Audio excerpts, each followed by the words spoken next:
what are your thoughts on the I can't afford that objection when it comes to coaching and that kind of thing? Very broad, but what are your thoughts? I feel like it's a relationship problem. Whether it's a relationship to you as a service provider or the relationship to money. So if it's a relationship to you, you kind of need to diagnose and be like, okay, what could it be? You've got your know, like, and trust factor. So if it's a like thing, that's fine. People are not going to be upfront with you about them not wanting to work with you because you don't vibe. Like, not a lot of people will, sorry. So, like, money is a very easy objection for that. I think it is your job as a coach on the call to help guide them to what the route could be, but also being open to them not having to necessarily disclose that to you. So they may still mask their objections with whatever it is that they want to mask it with.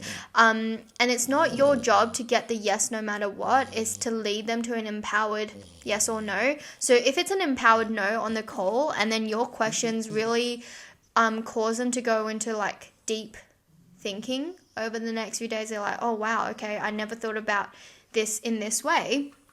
They could come back later on and say yes, so it's not your job to convince them, oh, if you wanted this enough, you would take out a loan. Like, that works for some people, but for most people, there's a lot of trauma and a lot of conditioning around money.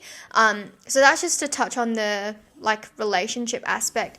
In terms of their relationship to money, you can do a little bit of coaching around it. You can go like, well, what are you really scared of? And, like, why do you think you are not worth investing in?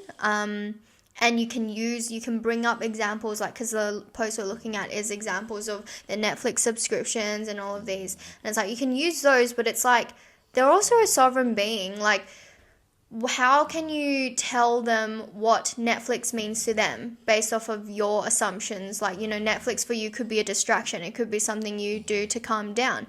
But what if there's actually, like, or not calm down, but to, like, chill out? What if Netflix for them is actually a way to manage their mental health because, I don't know, for whatever reason, right? So I'm just saying that we can't project our own experiences or our own relationships with certain apps onto other people. And that's the thing, is like, if it's a money objection, you can talk about it, you can coach on it, but it's not your job to tell them how they should value their money.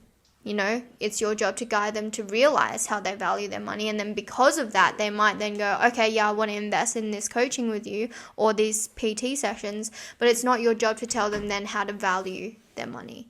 Even if at the end you're like, but you spend $500 a week on alcohol, or you spend $500 a week on going out. That's not your place to tell them how they should and should not be spending money. Just my opinion. And this is coming from, I guess, a human first approach to sales, which I strive to do.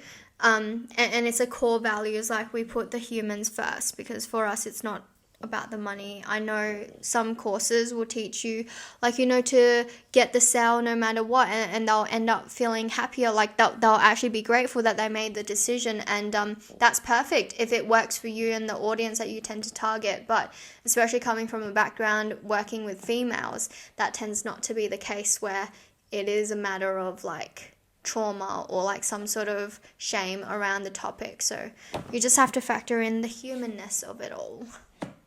Those are my thoughts. What are your thoughts?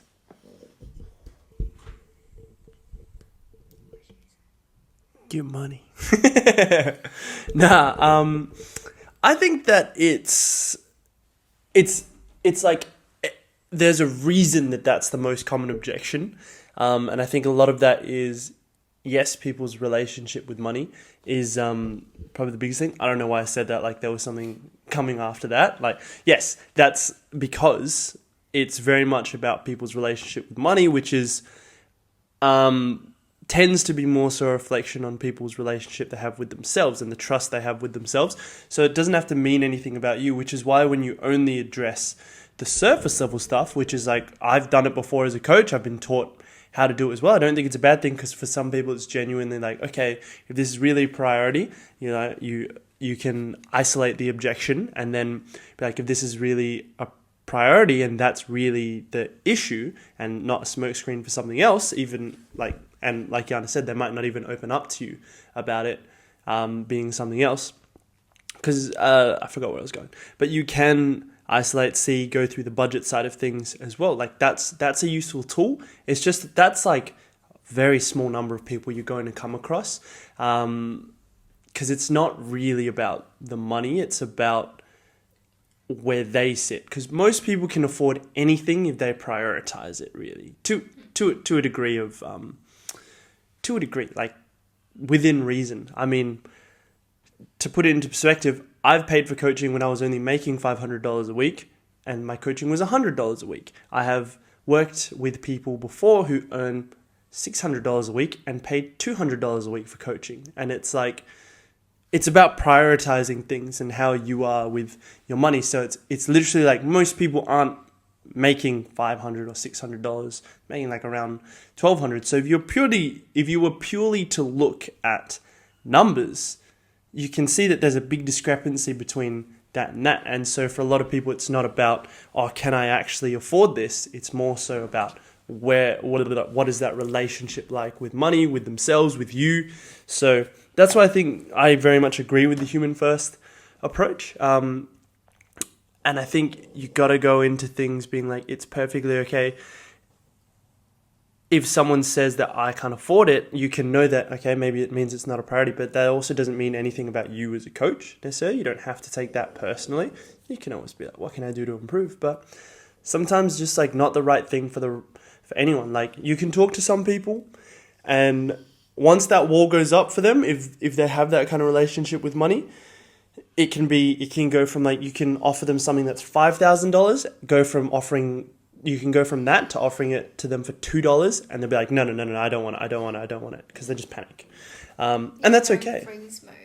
Yeah, they're in freeze and like, it can just freak some people out. And I think that's perfectly okay. And being okay with that is a big part of actually being able to sift through and see what the right thing is for that person and talk that through with them. And if you take that approach, then I think that becomes very evident. And they can tell that. And even if you don't get the sale then and there, you can still help that person in that moment to whatever degree they'll allow you to help.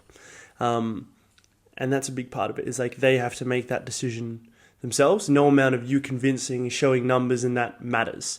Like no amount of, I've helped this guy and he only had $500 a week to his name. Like no amount of that will help, because it's about people trusting that they can do it and that you can help them specifically do it. And whatever is associated with that, a multitude of things around that. And it's different for each individual. But yeah, those are my thoughts.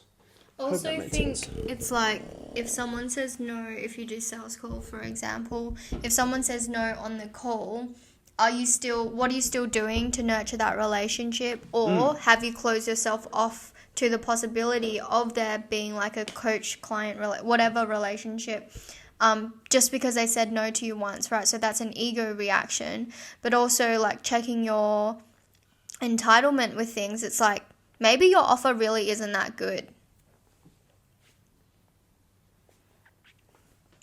Mic drop.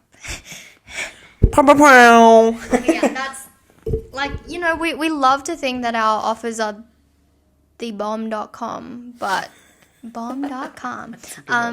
But sometimes they really aren't, and you're like, why aren't people buying? And yes, sometimes it's a people problem, but maybe it's a you problem. And there's nothing wrong with admitting that. Like really good products takes iteration after iteration after iteration. Like, think about Apple's iPhone 14 compared to the first iPhone. If Apple had given up after the first iPhone, they're like, this isn't good enough, we wouldn't have everything that has come since then, right? We wouldn't have gotten the MacBooks, we wouldn't have gotten all of these things. And it's like, where are you cutting yourself off because you refuse to look at the product first?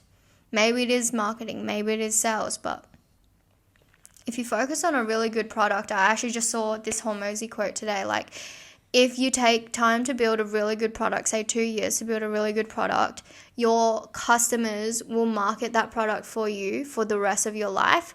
Whereas if you are just rushing to put out a product for the sake of it to make money, you're going to be spending the rest of your life trying to market that product. But you can start off with that really bad product and then take on feedback, right? Everything is like data. You collect data based on people's responses to you, and that's essentially what marketing is. You put out something, you test it, and you go, how did my audience respond? How did my community respond? And then you change things up. You evolve. Or you double down because maybe you need to collect more data to be sure. Anyway, those are my thoughts. I had another point, but it's gone, so that's all right. Yeah.